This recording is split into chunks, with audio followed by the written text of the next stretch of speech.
Hello, future me. I want to start by saying that it's a new day and I feel like shit just like yesterday, so no difference there.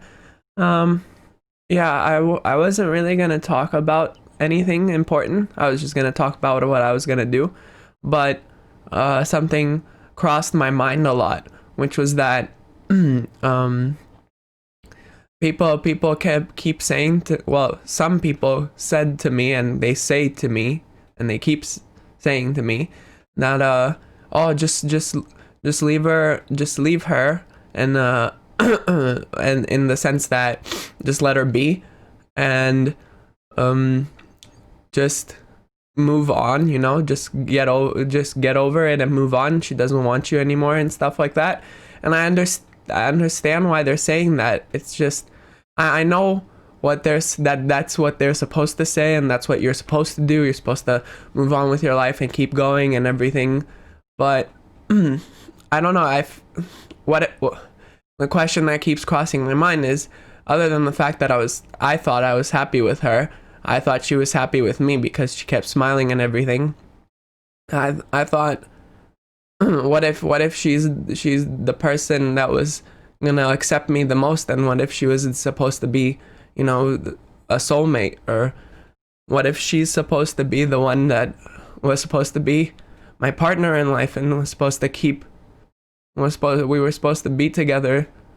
Well, what if that was my soulmate, and if I give up and I don't fight for her now and I don't try and get her back now no matter what if I give up, what if we were supposed to be together, but because I give up, I condemn myself to a life without someone that's that good? What if I never find someone that good? Or what if I don't feel anything for the other person? Or what if they don't feel anything for me? I know that what we had was good, at least for some time, and I regret not doing a lot of things, not trying harder for everything. They all seem like such insignificant things, and I thought they were insignificant in that she could let it slide, or like, I don't know, that I didn't go to grocery shopping every day, or I don't know. She used to send me a lot grocery shopping and I just didn't want to go all the time, and just I would get frustrated that she didn't make one big list, and she'd make like a short list of a few things that she knew that were gonna run out that day, and I would have to go every day because every day something else was changing, something else was adding to that list, to that small list. So I'd get the things on the list, then the next day there would be another small list, and then so on and so on. It's not every day, but it's frequent enough that it frustrated me that I couldn't just go once for like 5 days or for a week or something, just buy everything and then pack it all up and bring it home. And I wouldn't go every day, and it seemed like such an insignificant thing because she would come home from work. So I took a year off from college, and I was working on a side project where I was trying to make my own game, and I worked for a few months quite intensely, and I didn't really want to burn out because I'm the type of person that burns out really quick. So I do things in short bursts, and then I burn out on whatever I'm doing, and I don't feel like doing that anymore. It happened with my YouTube channel. I started it, and I was like, oh, I'll post something every other day, or every other 3 days, or a week, or everything. And I was like, okay, but I can do more, and I would just do a short burst of recordings. I'd edit some of them, and then I posted some of them, and then the other ones I didn't get around to editing or anything because I burned out. I burn out really easily, and I do things in short bursts. So I was like, okay, I don't want to burn out on this project. I want this project to work out. I want to make this game. I want to be able to put it up for people to enjoy, and for as a side bonus, make some money from it. I wasn't expecting to make a lot of money or anything from it. I wasn't even gonna expect it to take off. I wasn't gonna expect anything. And I was just doing it more of a accomplish my dream sort of thing, because I really want to own my own game company, and I know how to program okay-ish, let's say decently, but I can't do art, and I'm not very good at the business part, let's say, although that one I could figure out. The art thing, it just kills me. That's where I was really bad at. So I was working on that game, I programmed in some stuff like that, and then I found an issue. I wanted to have really like low poly clouds in my game, and I wasn't gonna talk about this, but apparently we are. I wanted to have low poly clouds in my game, and I wanted to have them be fluffy looking. And I was like, okay, how do I make fluffy looking clouds? I thought, well, if I make a big model, like a 3D model, and you just move it across the sky and stuff, it's not fluffy looking enough, and it would be too modeling intensive, and it would require I thought it would be more expensive to do it that way in terms of computing power, in terms of like what people could run on their PCs. So then I started looking into it. How do you make clouds? How do you make water move? Because that's another thing. How do you make waves and everything? And I figured out that it's all run in a programming language. It's called, it doesn't have a specific name because they're all different, but the general term is shader programming, which is basically you program the graphics card to run some code on it. And it's really, really fast for stuff that requires multiple points to be calculated. So for example, let's say you wanted to make a wave, right? So a wave would be something like this. Well, it would be like a point everywhere that is on the model. And you really wanted to, if you want a wave, it has to be like, the wave has to be long and everything like that. Well, how do you make all the points? They all share something in common, which is their height changes almost exactly the same. You could have small variations or anything like that. Well, apparently the graphics card can do all of that at once, can do all these points at once, because it has a lot of cores and everything. Anyway, let's not get into that detail. So I needed to learn shader programming. So I Googled, I did some research, I saw a video of about 5 hours from some Twitch streamer and YouTuber I think her name was Freya Programming. I don't remember what her exact handle was. But yeah, if you do find her, she does shader programming. Freya, you'll probably find her like that. And she had a really good intro tutorial for about 5 hours that I watched it, to shader programming, and I picked up some stuff from there. I understood a lot of the concepts, and then I also found this website, this one I remember specifically, which teaches you how to make the Unity shader, the default one, from scratch, and it adds some stuff on top as well. And this one really helped me out, and it's called Cat-Like Coding, the website, and it's basically, you read through it, and it's really good that you read through it, because a lot of the times you need to stop and you need to think about what's happening. You need to write it yourself, test out some things, modify everything, and it's in video format. It's a little hard to pause and then, write it out and everything. This one has examples, it has text, it works out really well, and then it shows you the code that you're adding, the code where it's changing. It really helps a lot visually to see it like this.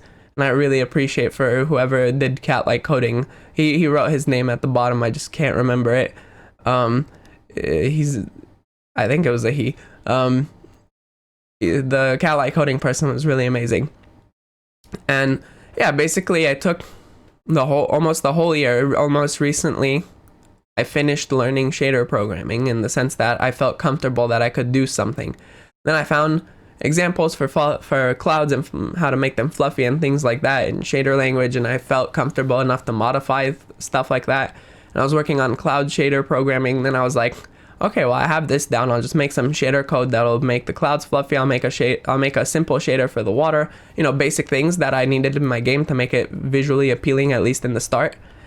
And then I was gonna continue working on the other stuff. I needed to make 3D models for the character, because I really wanted animations for different things, like picking up logs, carrying the logs, cutting down the trees, and things like that. And yeah, this is what I did a year, basically. I didn't do it every day. I'm not saying I did every day, and I'm not saying every hour of the day I spent working on this project, because for the first reason is that if I tried to learn everything from cat-like coding in like a short period of time, or 8 hours a day, just study that and hit it hard, I wouldn't have understood much and I wouldn't have remembered much. I needed to leave pausing periods of like a day, something like that in between, and then revisit it, or sometimes I had to revisit it, and that helped. It actually did help in learning it. I guess that's just how I learn. It's not necessarily how everyone learns. Some people can just go at it really quick and finish it and understand. And yeah, I basically did that, and in the end, it felt like, so I switched my schedule because I would work on the game. Then I would wait up for my friends from America to wake up. They're like childhood friends. And then I'd play some games at night, and then I would stay over a little, like 2 a.m., 3 a.m., something like that. Then I'd fall asleep. Then I moved it up to 4 or 5 a.m., and then I started going to sleep at 6, 7 a.m. when she would wake up to go to work, because she finished college before she went to medical school. She finished college just in at the end of 2019. She finished college, and I was taking the break from 2019 to 2020. One of the other reasons I also wanted to take that break was, so in 2018 I was hired at Ubisoft in the summer, and then at the end of 2018 I finished at Ubisoft because I wanted to focus on college and finish it and then go back to Ubisoft. I talked to them about that, and they were very accepting, very nice. And then I felt burnt out from Ubisoft because I really tried hard to understand everything and catch up to speed and do everything and show that I can do everything to leave a good impression, and not just a good impression, I just wanted to help and make the project happen. So I burned out, and then the next semester I couldn't do anything. I just didn't want to do anything. And then afterwards, I felt bad so after a couple of months into 2020, 2019, I felt bad about not doing anything, like absolutely nothing, and just sitting at home playing games. So I started saying, hey, I'll work on this goal, and then I'll skip one school year to try and work and get a lot of the basic stuff out of the way. That takes a lot of time to like set up the project. So writing the basic code for it, getting the models, getting everything. I just wanted to make like a playable demo-ish sort of thing, and then work from there every day around school. So I took that 1 year off, 2019, 2020 from school. I just didn't want to go anymore. Also, there was a lot of frustrating things with how should I say, like bureaucracy things that really pissed me off all the time. And I have anxiety going to class and exams because there's a lot of people and there's a lot of new people and things like that. And it stresses me out, and it gives me, sometimes when I have exams, like, I don't get panic attacks, I don't think, but it does stress me out a lot. And I remember that the interview for Ubisoft stressed me out a shit ton, like a lot. It stressed me out so much, and yeah, so I took that 1 year off. And then in 2019, when I was working on this project and everything like that, because of my schedule, I wasn't really that helpful to her, I guess. And she had already started studying for her residence exam because she graduated in 2019. And at the end of 2019 was her residence exam. So that year I was basically ignored, which is one of the other reasons why I burned out on everything, and why everything felt like stressful and things like that, was because she was just ignoring me because she had to study for this exam. And I understood that. And even though I felt ignored, and I felt not unloved, but I felt like I wasn't important in her life, I still was like, okay, it'll pass. She'll get what she wants. She'll achieve her dream, and that's what I want for her, is for her to achieve her dream and go get into where she wants for her residence and have her dream come true. So I I accepted being ignored. And then come around 2020, she finishes her residence exam. She gets into where she wants. I remember that she was panicked that she wouldn't get enough points and that she wouldn't get blah and she wouldn't get blah. And I stayed with her quite some time, like not consecutively, but not continuous amount of time, but like small periods of time where she would feel bad and she'd come cry to me. And I remember that I told her that it's okay. It doesn't matter even if you don't get where you want to get in there, you can try again, or it'll be easier to learn from the next one if you don't get where you want to get, and you can always pick something else just to have a job and something to do in the meantime. You don't have to like completely give up. And I kept trying to encourage her like that, but I told her anyway that I knew that she was going to get where she wanted to get because I knew her capabilities and I knew that she was trying really hard to get there, and I believed in her, and she got in where she wanted to get in, and she was really happy, and I was so happy for her that she got what she wanted. And then 2020 comes around, she comes with me to a few exams so that I can, even though I hadn't been to class, she came with me to a couple of exams so that I can get them out of the way. So I went to 4 exams, I'm not entirely sure, and I passed 2 or 3 of them, I can't remember. And then that was for the first semester. The second semester I didn't go to anything. And she was at work. She was stressed out with work, even though she was stressing herself. She wasn't stressed by work. She was stressing herself at work by putting on more and more work on herself. And I kept trying to tell her, don't burn yourself out on this. Don't overwork yourself if there's no reason to overwork yourself. She was basically doing her job and someone else's job because she was like, oh, what can I do? I want to prove that I'm good. And I understood her feeling. I just didn't want her to stress herself out. And then come around August or something, we went on a trip where I feel really bad about that. So we went on the trip. She wanted to go on a trip. I wasn't sure if I wanted to go on that trip because I'm a introvert and I like staying in my house. I don't like to change things.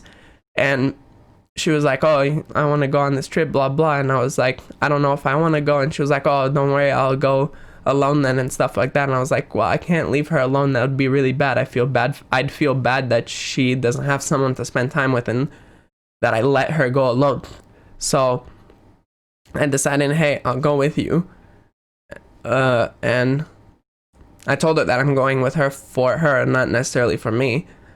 And I feel bad that I said that because I shouldn't have said that. I shouldn't have told her that, even though that's the truth, is that I didn't go for my own pleasure. I went for her, so that she wouldn't be alone. And then on top of that, she was being stressed by her parents with the apartment. She was a lot of stress on her from various sources, including me. I was one of the, let's say, mediocre to major stresses in her life because she felt like she couldn't talk to me because as a person I get frustrated really easily about something. I don't know if something doesn't exactly function how it's supposed to or something like that. I get really frustrated and I just yell. It's just to get it out, and I don't throw anything and I don't hit or I don't do anything violently. I just yell and then I calm down, and then it's not that I'm even angry. I just yell. It's not.